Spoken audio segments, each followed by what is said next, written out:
High বন্ধুরা, তোমরা সবাই কেমন আছো? আশা করি তোমরা সবাই ভালো আছো। আজকের স্পোকেন ইংলিশের একদম প্রথম ক্লাস করব আমি। কিভাবে আমাদের ইংলিশ জার্নি আমাদের শুরু করা উচিত, কিভাবে আমরা শুরু করব। প্রথমে স্পোকেন ইংলিশের সবথেকে গুরুত্বপূর্ণ কথা হলো verb. V one form. V one form, ভার্বের ভি ওয়ান ফর্ম আমাদের কি বলে? আমাদের প্রতিদিনের কাজ বলে। আমরা এখন কি করছি সেটা বলে না, আমাদের প্রতিদিনের কাজ আমরা কি করি সেইটা আমাদের বলে।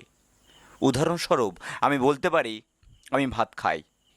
আমি ভাত খাই এই কথাটার মানে হলো আমি এখন খাচ্ছি কি খাচ্ছি না এটা নয়, আমি প্রতিদিনই খাই, এটা আমার রুটিনের মধ্যে রয়েছে। আমি ভাত খাই, তাহলে সাবজেক্ট তারপর ভি ওয়ান লাগালেই আমি বাক্যটা বলতে পারি। I eat. আমি খেলি, আই প্লে।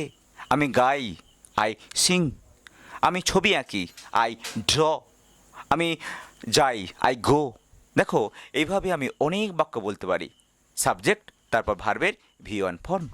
আমরা প্রতিদিন যা করি, I go, I eat, I sing, I play, I sleep, everything আমরা এই সূত্রেই বলতে পারি। দেখো, এটা একটা স্পোকেন ইংলিশ, হ্যাঁ কি না?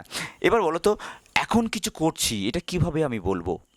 যেমন আমি ভাত খাচ্ছি, আমি বল খেলছি, আমি বই পড়ছি, কীভাবে বলবো? এর একটা ছোট্ট ছোট্ট একটি সূত্র আছে।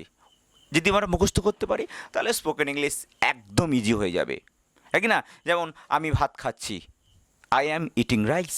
আমি ছবি আঁকছি, I am drawing a picture. আমি বই পড়ছি, আই অ্যাম রিডিং এ বুক।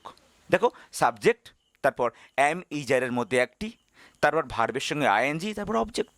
কত সুন্দরভাবে। আমি ঘুমোচ্ছি, আই অ্যাম স্লিপিং। আমি যাচ্ছি, আই অ্যাম গোয়িং।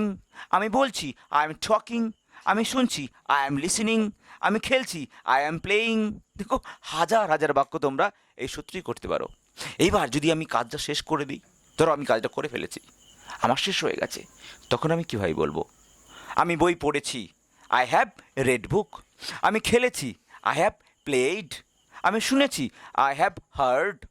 আমি দেখেছি, আই হ্যাভ সিন। আমি বলেছি, আই হ্যাভ টকড। হ্যাঁ কি না? দেখো কত সুন্দরভাবে আমরা এগুলো বলতে পারছি। এই তিনটে সূত্র। সাবজেক্ট ভি ওয়ান, প্রতিদিনের কাজ, এখন কোনো করছি না, প্রতিদিন যেটা করি। আর একটা সূত্র সাবজেক্ট অ্যামিজার, তারপর ভার্বের সঙ্গে আইএনজি ফর্ম, তারপর অবজেক্ট। এটা এখন কি আমি করছি সেই সম্পর্কে বলতে গেলেই এই সূত্র ব্যবহার করলেই হয়ে যাবে। এবার এখন কি আমরা করে ফেলেছি, ধরো কোনো কাজ শেষ করে ফেলেছি, কিভাবে বলবো ওটা কি ইংলিশে? সাবজেক্ট হ্যাভ হ্যাজের মধ্যে একটি, তারপর ভার্বে ভি3। খুব সুন্দরভাবে আমি বলে দিলাম, অনেক উদাহরণ দিয়ে দিলাম। তোমরা এবার এটাকে প্র্যাকটিস করো, দেখবে যদি তোমরা বলতে পারো এই সূত্রগুলো ব্যবহার করে। এটা স্পোকেন ইংলিশের সব থেকে গুরুত্বপূর্ণ বিষয় আমার মনে হয়। এইগুলো ইউজ করে, এই সূত্রগুলো ব্যবহার করে তুমি বলতে শেখো, বলো, দেখবে পারবেই পারবে। এটা তোমাদের স্পোকেন ইংলিশের শুরুর পথ। অবশ্যই তোমরা পাবে, সবার দ্বারা সম্ভব। চলো আমরা প্র্যাকটিস করা শুরু করি।